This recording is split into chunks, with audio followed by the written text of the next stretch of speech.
Hello everyone, we're going to learn about proper dimensioning, and in this assignment we're going to make this design and then make this drawing. You probably recognize this shape from the packet that we did where we had to do this by hand. So let's get started. Open up Fusion and make sure you're in your IET folder, not in like an old folder. If you're not sure how to get there, you can always hit the home and go back to the IET folder. Choose new folder, 1.2 part 4 proper dimensioning, and press enter. So it sorts it alphanumerically. So I found it, double click to open this up. It should be empty. Let's close the data panel because we always want more space, and let's start designing. So when I look at this shape, the best place to start would be from the front view because it's got the most features, probably the easiest for me to do. So there's many ways, but this will be the most efficient. So choose the front view. Choose the line tool. I'm going to pan this to the left a little bit to make it easier for me. Choose your first point on the origin.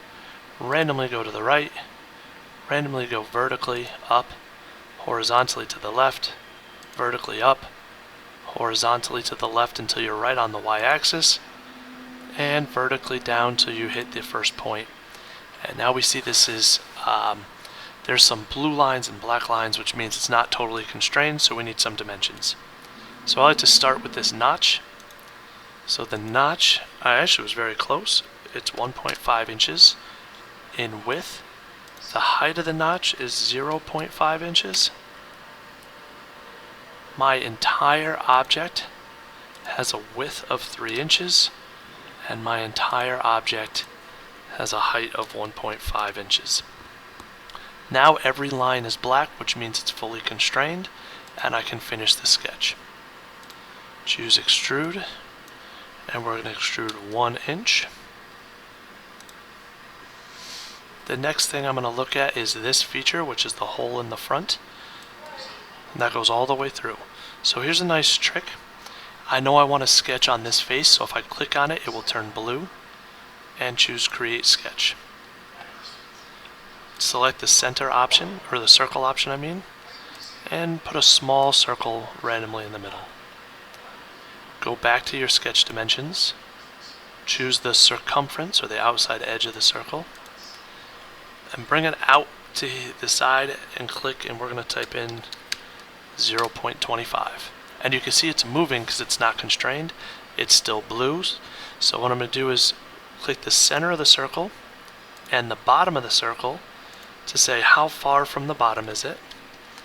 That's 0.5. Choose the center of the circle and the left edge. Bring your leader lines down. It's 0.5 from the left, and now it's fully constrained. Choose extrude. Choose this circle. Now sometimes we can extrude out and it says join, but we want to go backwards so it says cut, and switch the word distance to the word all, and it's going to cut all the way through. Press OK, and we're done with the design part. So let's save it. 1.2.4 shape 1. Now we need to do the drawing. So hit the drop down for design, drawing from design. Make sure your template is the NBHS title block. Press OK. So we could see this base view is tiny. I'm going to change my scale to be a 1:1 scale. That's much better. And I'm going to place my base right there. Now I'm going to use the projected view. Select the parent. Go up top for the top view. Go to the right for the right view. And go diagonal for the isometric view. Green check mark, double click so we could change the isometric to be shaded. Alright, time to dimension our features. So the first feature was this notch. So from this corner to that corner was 1.5 inches and 0.5 inches. That's nothing left for this notch. Now I'm on to the circle. So same thing, I have to click the circumference of the circle, not the center. And we're going to move the mouse and click again way out there. I need to now choose the center of the circle and the left edge to let it know how far the center is from the left edge.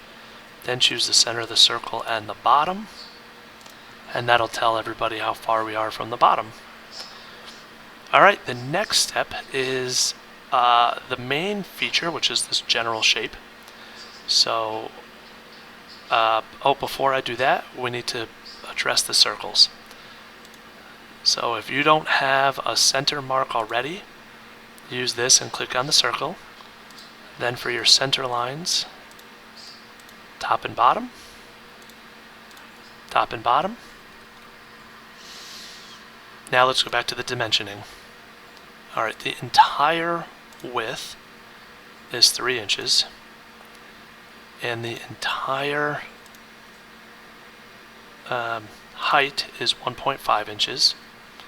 And the last thing we have to determine is what is the depth of this. So I can either put it on this picture or this one, but since I already have some information here, we're just going to stay there. Now that leads to the next piece. So right click and press OK. I have nothing here. I'm totally dimensioned, so I'm going to click on it and press delete, not backspace, but delete on the keyboard. Let's save this. This is the perfect name for it to be saved as. And then take a screenshot, that's Windows Shift S of this picture, and paste in the Google Classroom. Once you've done that, move on to Shape 2.